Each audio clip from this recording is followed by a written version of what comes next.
the purpose of this brief session, it's really a demonstration of SiteDocs portal, some of the key aspects that will benefit you as an organization. So whether you're operating as a unique site, managing commercial trials, or you might be operating as a sponsor where you're involved with collaborative trials, investigator-initiated trials, or a combination of both of those aspects. So let me just show you some of the key aspects of SiteDocs, starting with the investigator site file, how you would manage a TMS and with collaborative sites involved as well. Looking at the informed module, which is really about the electronic delegation log, and also the SiteDocs pay, so easily managing investigator payments. So let's start on the investigator site file. Now, historically, the investigator site file was always considering a unique set of documents. However, what we noticed about a decade ago was that, in fact, it's made up of two subsets of documents. The first is what we refer to as core docs. So instead of repeating certain documents across all the trials that you're running, anything that is repeatable is managed in the core documents module. You'll add your users, internal or external, and they will have ready access to this content. This is a time-saving device.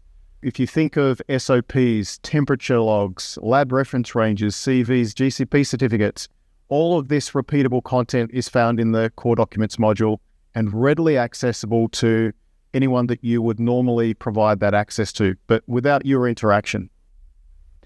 The collaboration module is where we manage the project-specific content.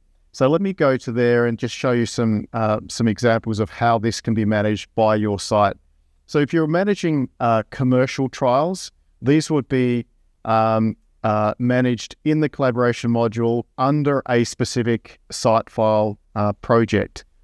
And so there are four principles that we speak to our clients about within the eISF, the Electronic Investigator Site File.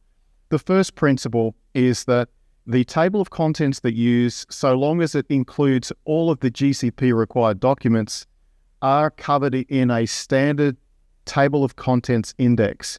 And so this standard agreed table of contents would simply be cloned and reused for every trial that you use going forward. Is it customizable? Can it be simply customized if there is a request, a requirement from a particular CRO or sponsor? Yes, it can be. And so that can be managed in the settings of collaboration. The second principle is that the majority of our clients will have an inbox built into their electronic site file. And this serves as a document exchange folder.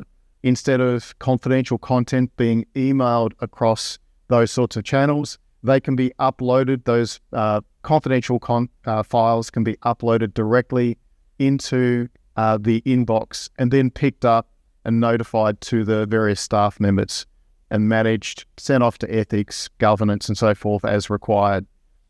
Also, if there's integrations, for example, through the shared investigator platform, the integration would typically be coming from SIP or from the sponsor's ETMFs directly into an inbox where it can be managed by the site. The third principle is that in addition to the investigator site file being an electronic repository, we're also building key workflows to support the signing off on certain documents. Some of the key workflows that we build in are around the IB protocol, lab manual, pharmacy manual, the follow-up letter of the monitoring visit. So those sorts of documents there would build in workflows where they can be signed off on or agreed to, or training can be confirmed through the system itself. It's no longer a parallel process.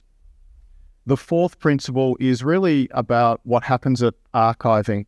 So despite the fact that we have separated the core documents from collaboration, or the general documents from your project-specific content throughout the course of the trial, at the end of the study, it is important to be able to import a subset of that core document content into the site file, and I'll show you how that's done, whereby within the core document subfolder of the ISF, You can import a specific document set according to a date range. So that date range would be the site selection visit through to closeout.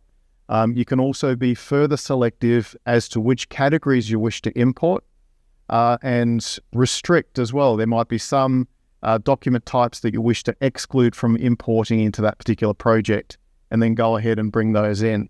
And then there's a very simple process for archiving whereby that content would be locked by the portal administrator, converted to PDFA for long-term archiving. It would then be pushed into the archiving module where it would remain until the end of the retention period. It can always be restored if necessary. So if there is an audit or an inspection later on, very easily restore that back to the collaboration module for indeed collaborating out to those relevant team members as well. So that's the investigator site file. In many instances, whether it be a sponsor, a CRO, or even a site who is running collaborative or investigator-initiated trials, it might be necessary to build in a template where there is a trial master file and where also there are a number of sites associated with that project. Now, the way the collaboration module works is that it's top-down. So if you collaborate to the core team at the project level, you can also collaborate at a site level so that the remaining of that content is not viewed by them. So if site 1 is collaborated to that electronic site file, they will not see the TMF and they won't see the other content there. Some key information to understand about the origin of content within the way the sponsored projects work. The trial master file origin of content will be the core team themselves. At the site level, the origin can be that there's a linkage between the TMF and the site file. There could be site-specific content uploaded by the core team. And then thirdly, there could be content uploaded by the users at the site themselves. But that's just really to demonstrate to you that within the collaboration module, yes, you can manage this for commercial trials, but also for the trials whereby you are considered the sponsor of that trial. Let's go on to the delegation log. So the electronic delegation log.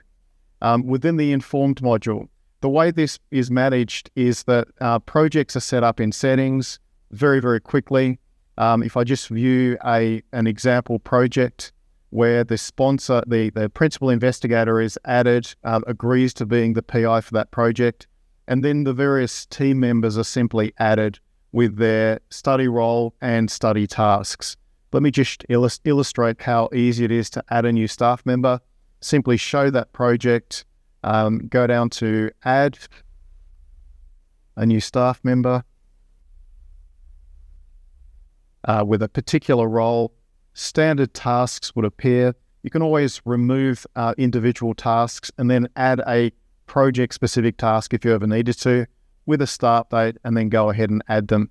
Now, key to this is that all the nuances that are associated with the electronic delegation log or the delegation log in general are accounted for within the informed module. So whether that be a change of PI, the addition of an acting PI, every time there's a change that's made to a staff member, first of all, their signatures, initials, and example numbers would be added, but also those changes are represented by a further version, a staff version that's added underneath that staff member, signed off by the relevant team member and also by the principal investigator. So all of those various nuances of the delegation log are accounted for on this informed project module. The third aspect of SiteDocs that I just wanted to quickly review with you is the use of the SiteDocs Pay module.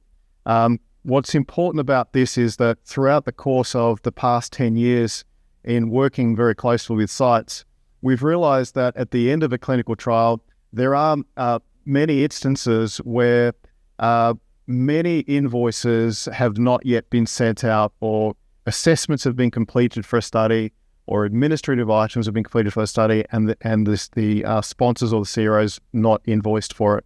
And what we wanted to do with SiteDocs Pay is just ensure that there's a very simple tool that is an additional module within SiteDocs where the sites can track, send out a statement or even an invoice to the sponsors or CROs directly to ensure that every one of the items that are accounted for in a CTA or a CTRA are actually paid for ultimately.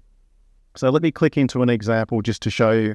So when we manage items within SiteDocs Pay, we consider those either as administrative or they're participant related. So if it's participant related, we click into that relevant aspect of the project. We can create a participant placeholder, type of disease, status, comments. These are all just free text fields for your convenience. You create the patient placeholder there, and then it's just as easy to import a template that's been set up previously for that particular project. You simply import it. That takes seconds to do, and just moments to roll out the various items that might occur for that particular milestone template. So whenever we create a project in SiteDocs Pay, we would have the contract in hand, so particularly the payment schedule.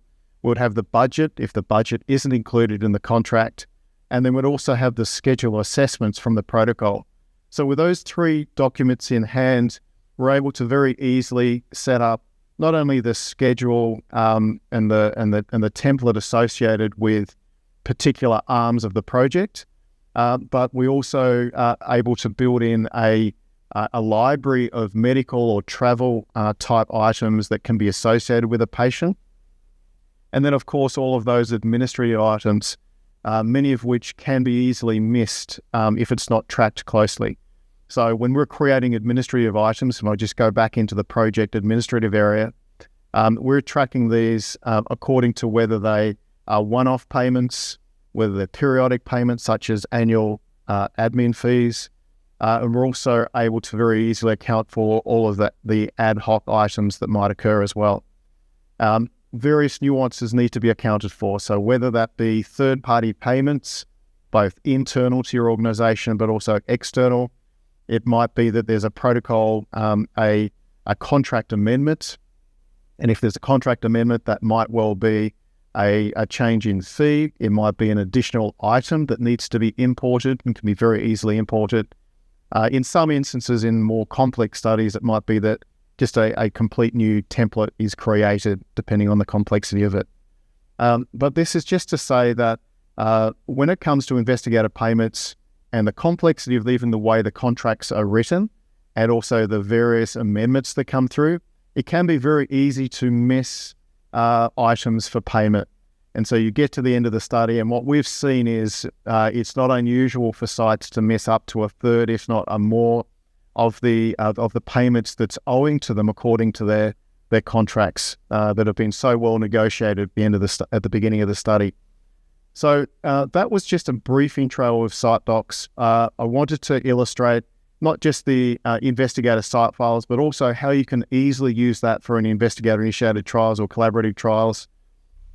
I've illustrated some of the four main principles of the investigator site file, reviewed the informed module, which is really the electronic delegation log, and then also just showed you some of the brief aspects of the SiteDocs Pay module.